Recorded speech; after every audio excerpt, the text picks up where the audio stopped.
Il nous reste un candidat à sa petite chronique et c'est Mathias. Voilà, C'est donc la chronique c'est de moi. Mathias.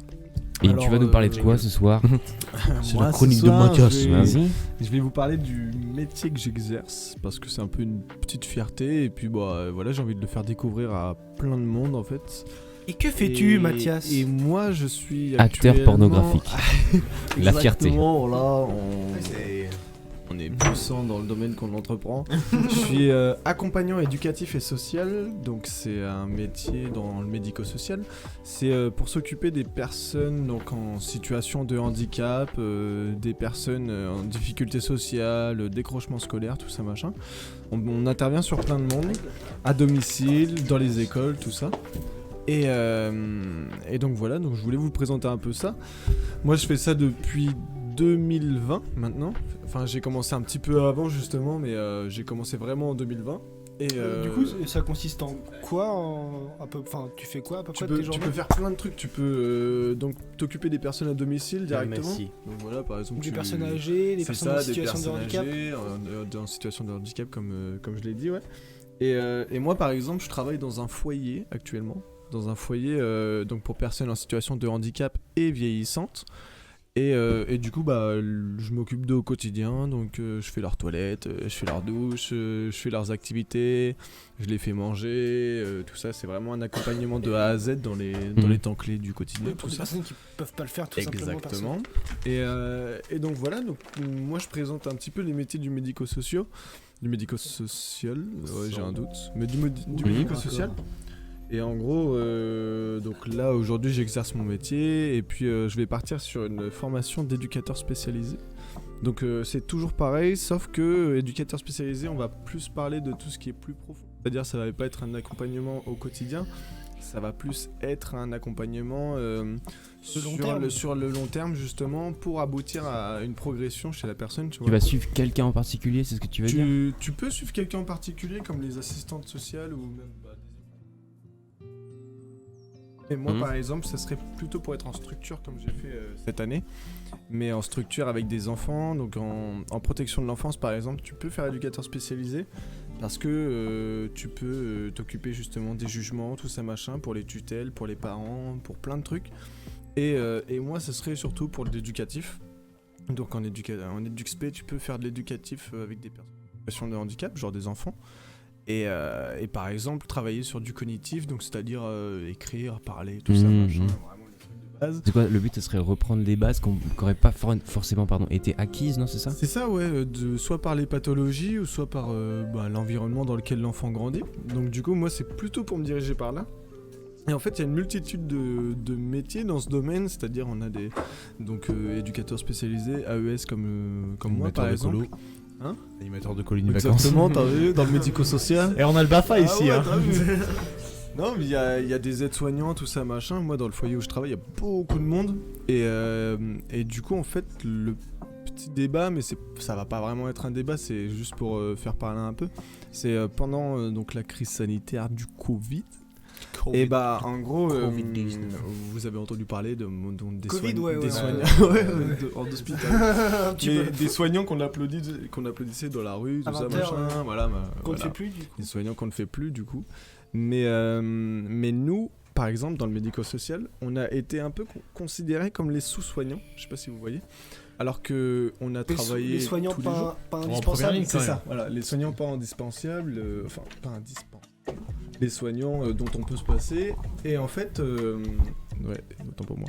Et en fait, nous, ça nous a un peu touché quand même parce que c'est pas forcément C'est une marrant, tu vois. Voilà, dévalorisation de notre métier quand même. on a eu. Qui est très noble en plus d'ailleurs. Voilà, donc, c'est ça. On a eu la prime Covid, donc on se plaint pas, tu vois. Mais nous, tu vois, genre, on nous cite dans les journaux ou dans les trucs comme ça, comme. Enfin, juste pour expliquer, par exemple, il y a 30 cas dans un EHPAD, voilà, on va parler vite fait, tu vois.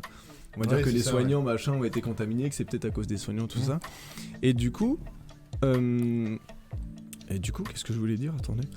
Alors que les Salut, personnes dont Uniban. vous vous Voilà, occupez c'est sont ça. les plus... Les Oh, personnes salut Ina. Les personnes dont on s'occupe, du coup, elles peuvent pas se passer de nous.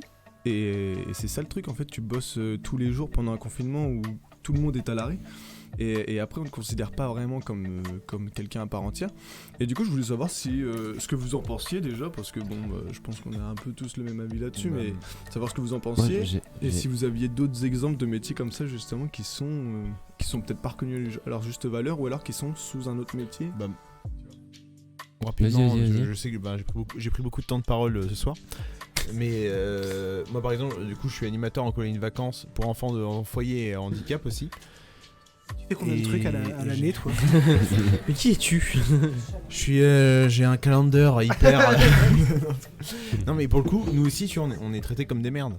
C'est-à-dire que un truc con, mais en centre aéré, à un moment, je sais plus, on avait oublié de cocher un enfant. Parce qu'il était monté tout seul et les parents ne l'avaient pas accompagné en fait jusqu'à sa Cocher salle. un enfant, oui, C'est c'est... Cocher en gros, c'est par exemple pour la cantine, etc. pour prévenir.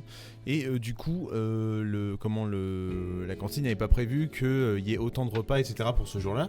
Donc du coup, les animateurs ont passé leur repas aux gamins, tu vois, il n'y a pas eu de souci. Et derrière, on a eu le droit aux parents qui sont arrivés en mode je vous trouve super négligent, etc. Faut savoir que pour un animateur, tu peux avoir 12 enfants par animateur. Mmh. C'est le quota. Alors sauf quand ils sont plus petits, c'est 8 enfants quand ils sont jusqu'à 5 ans. Et après, c'est 12 enfants pour un animateur. Et gérer 12 enfants pour une seule personne, c'est super compliqué. En général, vous en l'occurrence, je sais que toi dans ton domaine, c'est pas les enfants, c'est pas les cas les plus faciles en plus, tu vois, c'est pas... Ah oui, non, mais pour C'est le coup, ça. oui. Mais je pense que c'est pareil pour toi, mais on est sous-payé, on est traité comme de la merde, et on n'a aucune reconnaissance. Et en fait, j'ai l'impression que les gens aujourd'hui, pour tout ce qui est personnel de santé ou personnel d'accompagnement, c'est un dû. C'est-à-dire que c'est normal s'ils font ça, c'est leur métier. Oui, mais quand même, c'est un métier qui est compliqué. Et je sais pas les horaires que tu fais, mais moi, par exemple, en colonie de vacances, je me couche à 4h du matin pour préparer la journée du lendemain, et je me réveille à 8h, donc je fais 4 heures pendant 2-3 semaines. Et les parents, enfin, y a pas... Même un merci, parce que genre, merci, mon enfant a passé une super colonie de vacances, ou a passé un super centre aéré, etc. Moi ça m'irait, et même si on est sous-payé, mais c'est surtout, j'ai l'impression qu'il n'y a aucune reconnaissance et qu'on a vraiment l'impression d'être des chiens en fait, de garder les gens. Pour revenir sur ce que tu disais sur les horaires, là par exemple, je ressors d'une journée de 8h, 20h. C'est-à-dire 12 heures là dans une journée et genre exactement comme tu dis, voilà. Et puis c'est non-stop parce que t'es tout le temps derrière quelqu'un. On est tout le temps, quoi. voilà, c'est ça. Ce qui est particulier aussi, c'est qu'on a 0 temps de pause entre guillemets, enfin on a 0 minute de pause en théorie sur notre contrat.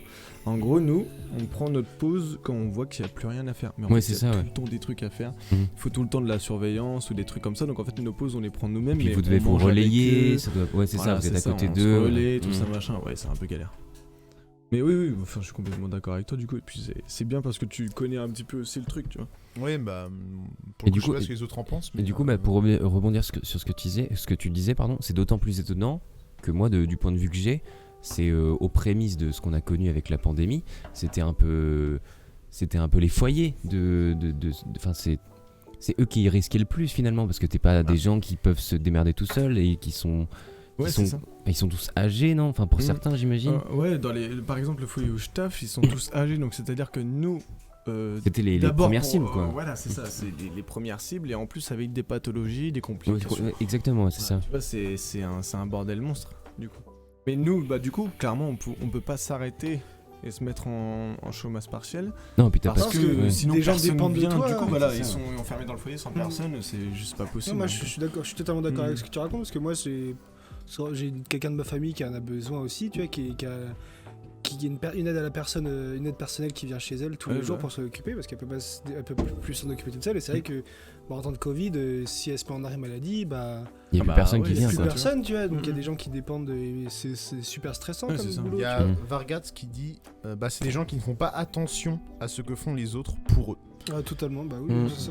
Et je pense aussi, alors je sais pas si vous le ressentez vous, j'ai l'impression qu'aujourd'hui on éduque les enfants comme des enfants rois en fait. C'est toujours l'enfant qui a raison. Ouais, c'est toujours... Et je sais que par exemple les professeurs ou d'autres gens dans ces métiers-là, ils galèrent parce que dès qu'il y a un enfant qui pose problème, Les parents disent mais non, mon enfant ne peut pas mentir. Ce n'est pas possible. C'est tu pas vois, possible. il a Mon raison, enfant est est sain. parfait, tu vois, genre il est Et non, parfait. mais ça veut pas dire que t'as mal éduqué ton enfant. Ça veut Ouais, juste dire bah oui. qu'il a peut-être pas tout pris ce que t'avais à lui offrir et il peut faire de la merde quoi. Enfin, il peut faire des bêtises, etc. Et c'est pas un problème. C'est un enfant. Bah C'est ouais, avant voilà. tout un enfant. Ça vient ça, pas bien du sûr. professeur, ça vient pas de l'animateur, ça vient pas de l'accompagnant. C'est juste que le gosse, voilà, il fait des conneries. On a tous fait des conneries. Faut Ouais, arrêter c'est ça, de- pour avoir fait un stage dans un IME justement avec des enfants autistes. C'est quoi un IME? Un IME, c'est un institut médico-éducatif, c'est pour les enfants. D'accord. Spécialisé pour les enfants. Là où, Donc, par exemple, on marie pourrait D'accord, travailler, tu travailler. vois, par exemple. Voilà, c'est ça, un petit peu. Et en gros, t'as plusieurs unités, donc t'as pour les enfants autistes, polyhandicapés, donc polyhandicapés c'est vraiment très très lourd, qui peut pas trop bouger, tu vois, des trucs comme ça. Et les 3/4 des enfants de là-bas de 12-13 ans, c'est des enfants rois justement. Il y avait une jeune en gros, bon je peux pas trop en parler non plus, mais Oui, non, mais elle se ouais. donnait des coups, tout ça, machin, dès qu'elle était contrariée, parce que chez elle, c'est sa grand-mère qui venait la chercher. Dès qu'elle rentrait, elle se mettait en pyjama, elle faisait un câlin à la grand-mère et elle bougeait plus. Ah oui. Elle bougeait plus. La grand-mère dormait avec elle, tout ça machin. Donc dès qu'elle était pas avec elle, en gros, bah elle se tapait, tout ça machin. Ouais. Je l'ai vu se mettre des coups de tête dans les murs, dans les coins de porte, tout ça. Enfin, Pareil. c'est J'ai eu des- ce que ça peut entraîner justement. Ça, c'est grave quoi. Mais oui, bah voilà, c'est ça. Les enfants rois aujourd'hui. Après, Mais même les enfants sans handicap, tout ça. Oui, ouais, sans handicap, mais Ça me fascine. ouais. c'est- Bah pas attendez. Moi je t'avoue que je préfère. Alors c'est pas horrible ce que je veux dire, mais c'est particulier. Mais moi je préfère travailler avec des enfants compliqués que des enfants gâtés en fait. Et pour quelle raison Ouais. du coup? Enfin, quelle Parce a que été c'est ton choix c'est ou ma vision en fait, tu vois du. Oui, alors, c'est ouais, con, ok. mais ma vision du vrai. Ok. C'est des gamins. Ils ont eu une vie compliquée. Ils ont dû s'adapter par rapport à ça. Ouais, oui, ok, Que je vois. J'avais les pas en- compris alors le sens de Que ta des phrase. enfants gâtés, tu vois, on leur a tout donné, on leur donne toujours raison. Et quoi que tu essayes de leur apprendre, en fait, c'est un truc con, mais des gamins qui ont une vie compliquée, qui ont été battus par leurs parents, qui ont même pire. Violés, J'ai ou- eu des gamines qui ont été violées, inceste, etc. C'est des gamins, tu vas essayer de leur inculquer des choses, de leur montrer des. Je sais pas, des activités, quoi que ce soit, qui vont être hyper enjoués de l'apprendre Ouais, ou au complètement, moins de ouais. tester. Que pour le coup, quand je suis en centre aéré avec d'autres enfants, bah ils ont envie de jouer à Fortnite sur leur téléphone et pas faire d'activité, tu vois. Mm. Bah justement, Et- en parlant de ça, ouais, il y a le commentaire du coup de Vargas qui veut dire bah les parents conditionnent leur enfant à un confort qu'ils n'auront sûrement pas plus tard. Oui. Ouais, il y a de ça aussi. Ouais. C'est Il y aura que d'un peut-être côté, une bien sûr, déception. oui, Je crois veulent- qu'il a dit appelez-moi Anakin. Oui, aussi. Excuse-moi. Mais il y aura peut-être aussi de la part de ces enfants, là je pars un peu sur autre chose, mais de ces enfants qui ont toujours été confortés, une sorte de désillusion, arriver à un âge où ils vont, si la vie leur procure ça, genre va ils faire vont mal, devenir indépendants, mais Mais peut-être sauf que aussi ouais, si tu vois, libres. ça vient d'un coup. Et au ils vont peut-être final, avoir une comment désillusion. toi, face à ça, t'imagines, t'es encore un gamin. Ça va leur D'un faire coup mal. brutal, tu vois, ça arrive, c'est que. D'un côté, c'est la vie, tu vois. Bien sûr, c'est la ils vont- vie. Ils vont se relever plus tard. En étant parce plus qu'ils ont fort pris ou un autre. coup. Ouais. Ils vont avoir appris, ils vont être plus matures. Mais c'est vrai que sur le moment, quand on Bah, t'a quand tout ça donné, t'arrive, quand on te donne toujours raison et que t'as tort, Mm. ah bah t'as mal. Mm. Ah bah Tu te dis, là. attends, pour la première fois de ma vie, j'ai tort. Alors que bah, c'est comme ça, tu vois, c'est la vie. Mais oui, pour le coup, je pense que. J'espère que les futurs parents voilà, feront plus attention à pas. Bah, Pas tu dis que idolâtrer maintenant, leur gosse. aujourd'hui, les futurs parents, du coup, au fur et à mesure, ça va être nous. Voilà. Mais pour le coup, ouais, j'espère que. Enfin, maintenant, je me rends compte que tu vois, après, je sais pas si j'ai pas vraiment parlé à énormément de personnes non plus, mais aux peu de personnes auxquelles on a pu rencontrer, tu vois, la vision des choses que tu pouvais avoir maintenant en fonction des personnes que tu peux croiser avant, tu vois, à aujourd'hui, a vraiment genre bien changé. Je trouve que la mentalité est devenue meilleure dans notre génération à nous. On me dit, Anakin me dit, le tort ne tue pas, mais il rend plus fort. Effectivement. Oui. C'est C'est ce qu'il faut espérer du monde. Les échecs sont des apprentissages et j'espère que la prochaine génération Fera va encore, l'apprendre. ouais, Parce que pour le coup, moi je vous avoue, quand je vois les jeunes de la future génération, je suis en mode. ça fait un peu peur. Hein. On n'est pas bien. On est dans la mouise. On est dans la merde. Mais ouais, pour le coup, bon. Non, mais de toute façon, je savais qu'on était à peu près tous d'accord là-dessus. Oui, c'était, mais- voilà, c'était histoire de vous poser une petite question. Exactement. C'est quand même intéressant de le noter quand même pour le rappeler. Quoi. Ouais, bah voilà, c'est ça. Au moins, ça ramène aussi un peu à la ceux qui réalité sont pour sur tout le le monde. chat, Et ça n'hésitez fait pas. un petit rappel aussi. Ça peut être sympa aussi de découvrir, Ouais. de savoir ce que les gens De font connaître des derrière. métiers, Exactement. Ouais, c'est ça. Ceux qui sont sur le chat, n'hésitez pas à me renseigner sur ces métiers. Ou à C'est un métier poser où il y a des questions à toujours, Mathias, si Autant vous avez toujours envie. découvrir. Où il y a toujours des besoins et c'est toujours en croissance. Donc en fait, on peut toujours se renseigner là-dessus. Exactement.